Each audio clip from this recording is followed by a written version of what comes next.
అని చెప్తే అప్పుడు మళ్ళీ ఎస్తేరు మొర్దెకైతో చెప్తా ఉండిద్ది. ఏమని చెప్తా ఉండిద్ది అంటే, రాజు దగ్గరికి పురుషుడు గాని స్త్రీ గాని రాజు అనుమతి లేకుండా వెళ్ళడానికి వీల్లేదు. ఒకవేళ వెళ్ళాడా వాడు చచ్చిపోతాడు, వాడిని చంపేస్తాడు. అలాంటప్పుడు నేను ఎలా వెళ్ళాలి అని మొర్దెకైని అడిగితే మొర్దెకై అంటాడు, అప్పుడు నువ్వు రాజభవనంలో ఉన్నంత మాత్రాన నువ్వు సుఖంగా ఉన్నావు అనుకుంటున్నావా, లేకపోతే ఈ జరుగుతున్న విషయం నుంచి నువ్వు తప్పించుకుంటావని అనుకుంటున్నావా? నువ్వు తప్పించుకోవు, నీకు కూడా సంభవించింది. ఒకవేళ నువ్వు చెయ్యకపోతే ఇంకా వేరే దగ్గర నుంచి సహాయం వచ్చిద్దేమో, కానీ కాకపోతే గుర్తుపెట్టుకో, నీకు ఇచ్చిన ఈ స్థానం ఈ రోజున మనల్ని కీడు నుంచి తప్పించుకోవడానికి కొరకే కాచో అని చెప్తాప్పుడు అసలు ఆ ఎస్తేర్ అనిద్ది ఆ టైంలో అక్కడ చూడండి, సరే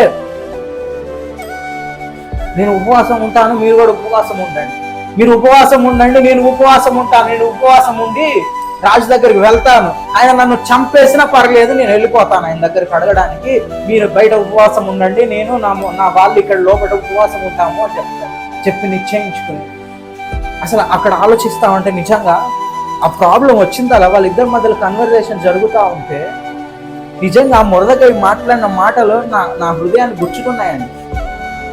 అరే నీకు ఇచ్చిన స్థానాన్ని, నీకు ఇచ్చిన అర్హతని, నీకు ఇచ్చిన ఆ దాన్ని నువ్వు వాడుకోకుండా నేను చచ్చిపోతానేమో, నన్ను రాజు చంపేస్తాడేమో, అరే అర్హత లేదు నాకు, నేను రాలేను, నేను పోలేను అని నీకు నువ్వు సాకులు చెప్తా ఉన్నాను. అసలు నీకు ఆ స్థానాన్ని ఇచ్చిందే నువ్వు రాజు దగ్గరికి వెళ్ళి మాట్లాడి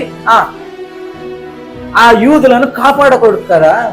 అరే ఆ జనాల్లో నుంచే కదా రాబోయే కాలంలో యేసుప్రభు వారు పుట్టబోయేది.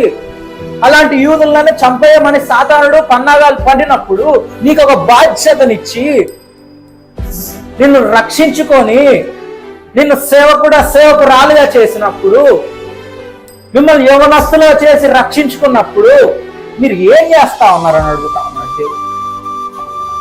అరే నా బలహీనతలను చూసి నాకు ఇది ఉంది, నాకు అది ఉంది, నాకు ఇది ఏంటి నీకున్నది నాకు అర్థం కాదు.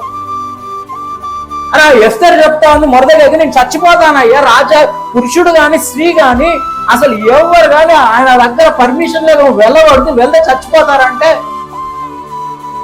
ఈరోజు నువ్వు చేయకపోతే నీ బదులు వేరే వాడిని లేపుతాడేమో దేవుడు. కానీ గుర్తుపెట్టుకో, నువ్వు అక్కడికి వెళ్ళింది కేవలం నీ కారణం కోరికేమో. ఒకవేళ దాన్ని చెయ్యకుండా మాత్రం నువ్వు ఉంటే మాత్రం తప్పైపోయింది అని చెప్తే వెంటనే లోబడిపోయింది. ఈరోజు నా దేవుడు అదే మనల్ని హెచ్చరిస్తా ఉన్నాడండి. నాకు అర్థంగా క్రైస్తవులుగా ఉన్న మనము ఒక బాధ్యత లేదు, ఒక పరుగు లేదు దేవుని కొరకు, ఒక రోషం లేదు దేవుని కొరకు. ఏ గాడికి నా కుటుంబం నా అవసరాలు, నా అప్పులు, నా కష్టాలు ఇవి తప్పితే అరే దేవుని కొరకు ఎప్పుడు నిల్చుంటావు నువ్వు? అప్పుడు లాస్ట్కి నియమించుకున్నది ఎస్తేరు, సరే నువ్వు ఉపవాసం ఉండి చచ్చిపోయినా పర్వాలేదు, నేను వెళ్ళిపోతాను రాజు దగ్గరికి. అది కదా దేవుడు అడిగేది. అరే నీ ప్రాణాలకు తెగించి నువ్వు దేవుని కొరకు నిల్చో. ఎప్పుడు నిల్చుంటావు నువ్వు? నీకు అర్హతనిచ్చాను, నేను నీకు ధైర్యాన్ని ఇస్తా ఉన్నాను, నీ పక్షాన నేను ఉంటాను అని నీకు స్థానాన్ని, నీకు అర్హతనిచ్చినప్పుడు నేను చచ్చిపోతానేమో, లేకపోతే నా కుటుంబం నాకు సహకరించదేమో, నా ఆరోగ్యం నాకు సహకరించదేమో, నాకున్నవి నాకు సహకరించేమో. ఎంత పనికి మాలిన దరిద్రులం అండి క్రైస్తవులు.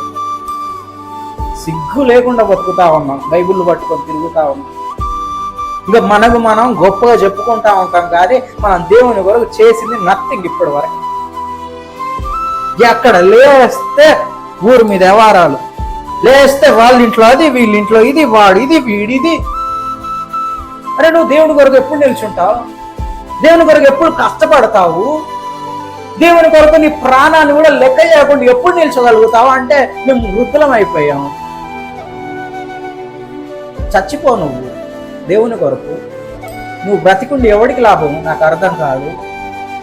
నువ్వు బ్రతికుంటే నీ పిల్లలు బ్రతుకుంటారని అర్థమా? వాళ్ళకు రెక్కలు రాలేదా? వాళ్ళు సంపాదించారా? వాళ్ళు బ్రతకలేరా? ఎవరి కోసం బతుకుతా ఉన్నావు నువ్వు?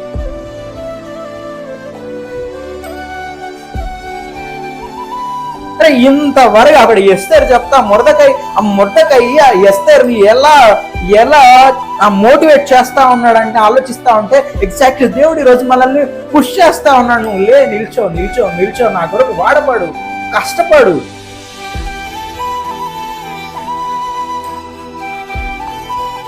లేదు నేను కష్టపడా, మళ్ళీ అవసరాలు వస్తే మాత్రం అయ్యా తండ్రి అని పరిగెత్తుకుంటూ వస్తాను ఆయన దగ్గరికి. అన్ని ఇచ్చిన తర్వాత మాత్రం నీ అబ్బకు నా అబ్బోడు అన్నట్టు అసలు ప్రార్థన ఊసు ఉన్నది, బైబుల్ ధ్యానించడం ఉన్నది, ఏది ఉన్నది. పనికి మాలిన వారం క్రైస్తవులు. ఈరోజు దేవుడు అదే మాట్లాడుతూ ఉన్నాడు. అక్కడ మొర్దెకైలో ఉండి దేవుడు ఆ ఎస్తేర్ని ప్రోత్సహిస్తా ఉన్నాడు దేవుని కార్యం జరిగించడానికి.